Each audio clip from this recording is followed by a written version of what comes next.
Take this space, please. Oh, sure. Take it. This is HBO home box office, the sixth annual Young Comedians Show, and we're very pleased. Set the bass down somewhere, Tony.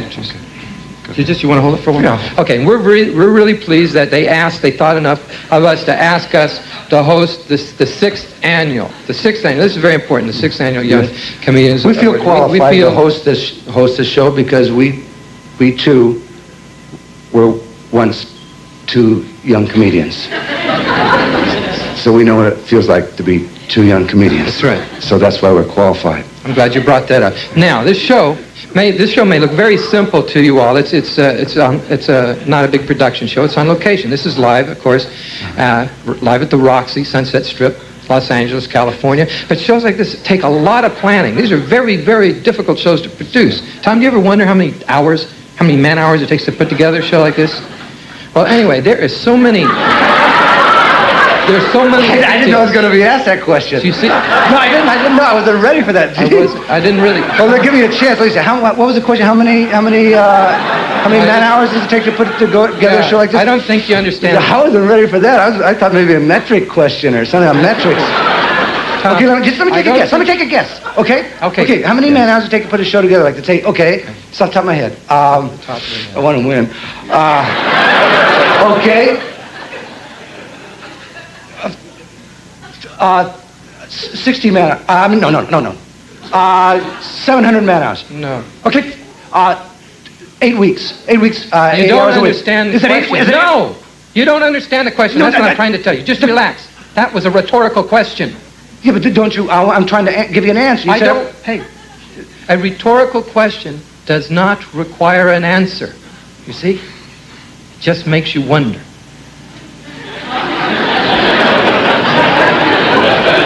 Okay, tonight's show is going to have a number of young comedians, young funny people on it. Tonight's show will have some young funny people as opposed to older funny people. And we decided to ask these young people to write their own introductions for us to read. Now, we're not that familiar with their work. We're busy doing things. And we want to make sure that the introductions were right for these. Right. Because they're very talented comedians. We're going to laugh a lot tonight, and we want to make sure that their introductions were the way that they would want them to be introduced. That's right, Tommy. Like we were introduced, here's two young schmucks. Yeah. So we didn't want to make that mistake. Well, at least they were half right. Yeah. Okay. Wait a minute, that doesn't sound right. I'm the younger brother.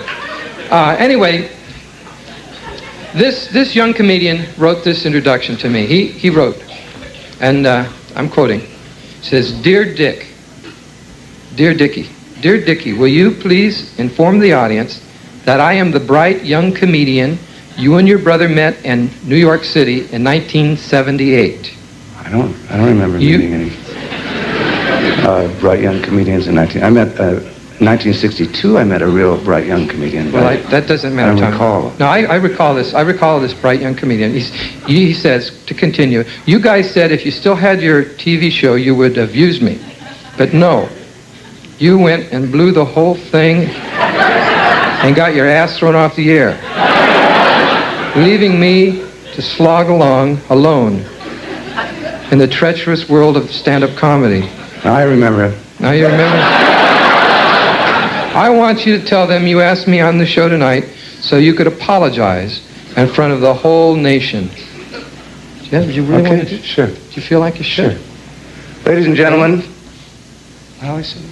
It gives me great pleasure. Okay. Ladies and gentlemen, it gives me great pleasure in apologizing for this next performance. Will you please welcome Jerry Seinfeld? Upright. Jerry Seinfeld.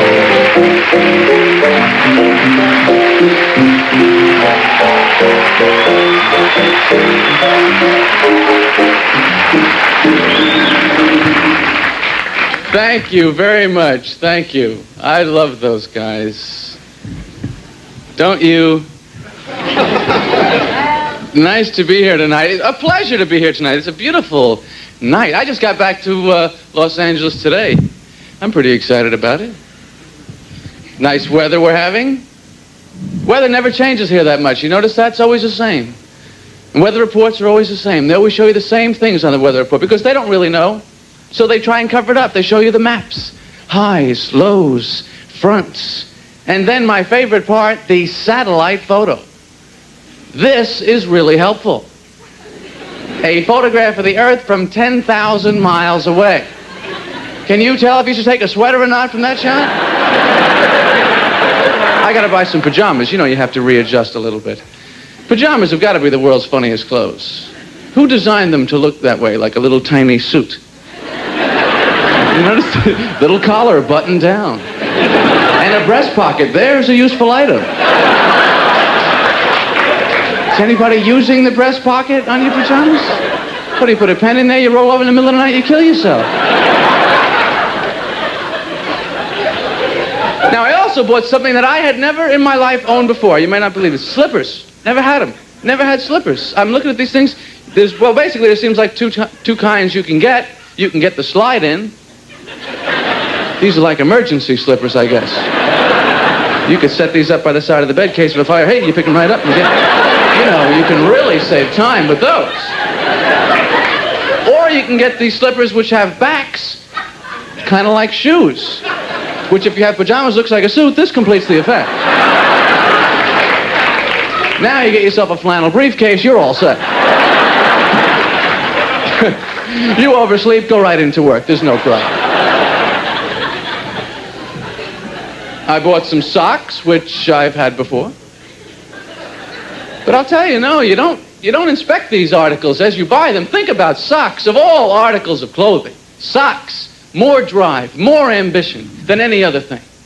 How many times you do a big laundry? You go to the dryer, you take out your socks, you count them up. One of them got out. He escaped. He took off on his own. What are his chances out there?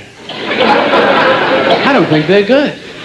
Sometimes you see a dirty sock by the street there. Did you ever see one, just one sock? It's a sock that didn't make it. I don't know how they escape. They have their own ideas. You know, sometimes, so we catch them, sometimes they'll hang on a sweater. That's like a freight car to them, you know. It's just... And he slips off and they try and get out. I'm very impressed with that. You know what else is funny about socks? They always give you that little, when you buy them, that little plastic hanger on the top. I love that. They always give that to you like you've got some use for it. Just go in the pajama pocket? Where does that go? Does anybody use the little hanger? Anybody have a tiny sock closet at home? Tiny little doors, you slide them open. Pick out what you're wearing the next day. I don't know. Shopping, it's a great challenge. Thank you. Little stray laugh. They're building a new mall down here. I know everyone's excited about it.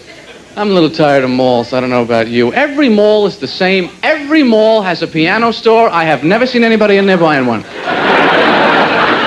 You go to the mall, you've got $20, $30, you get a book, pair of shoes. You ever see anybody go, hey, before we leave, let's get one of those pianos. They're only $1 million.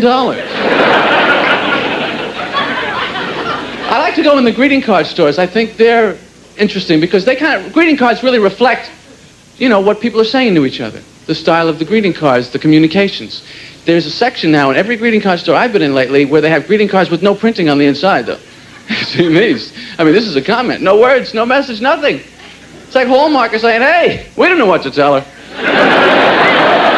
You think of something, pal. For 65 cents, I don't want to get involved. I don't know what you're doing over there. Then they have those greeting cards with the couples on the front. They photograph them, you know? These hazy focus people. They're always having picnics. There's always a tree, a pond. Who are these people? I don't know them. I don't want them on my card either.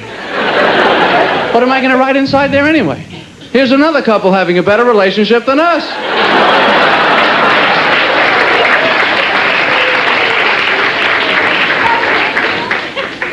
So I went to the post office to get some stamps for the card. This all fits together. I was at the post office today. That's a true thing. And I'm waiting online now. What is the thing in the post office with the wanted posters on the walls? You're standing there, you're going to mail a package, they're showing you killers, murderers, thieves. What do they want us to do about it at the post office? Write the guy? Do people rip these off the wall, go up to the counter? Yeah, give me a book of stamps and a search warrant. I'm going after this guy. I've had it up to here with his activities.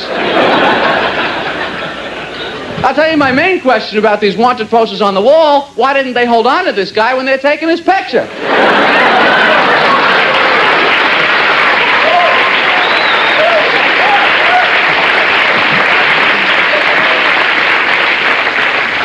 What are they bothering us for? Amazing things like that. That's what life is all about. That's what my act is all about. Amazing things. I want to go to the Guinness Museum because I love the Guinness Book of World Records. I love these amazing things, great records that people set. Some of them, not that you would want to have for yourself. You know, I mean, have you ever seen that guy who's got the record for fattest man in the world? Bob Hughes, the fattest man in the world, 1,400 pounds. Ladies and gentlemen, the man has let himself go. Come on, Bob, have a salad here. Do something. I used to feel bad talking about the guy, you know what I mean? I used to think maybe I would offend somebody in the audience, but then I thought about it. You could be in the audience, you could weigh 1,000 pounds and still go, he's not talking about me. This is a man with a serious weight problem. I've got it under control. But 1,400, it's too much. Bob, wherever you are, if you're in the world, go on a diet. Take off a couple hundred pounds. But you realize 200 pounds on this guy doesn't even make a dent. And if you were a friend of his, what would you say to him? You know, you look great, Bob. What are you down to, 1,200 now? You're a rail, baby.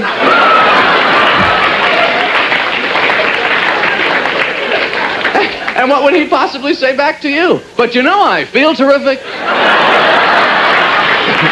Thank you very much. Good night.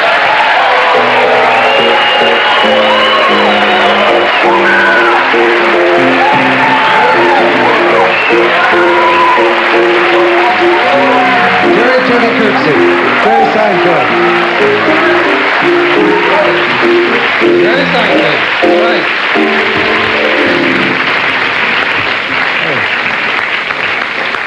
Hey, that's good. Hey, That's any Italians here? What? Italian right there? Italian? Yeah, I got one for you.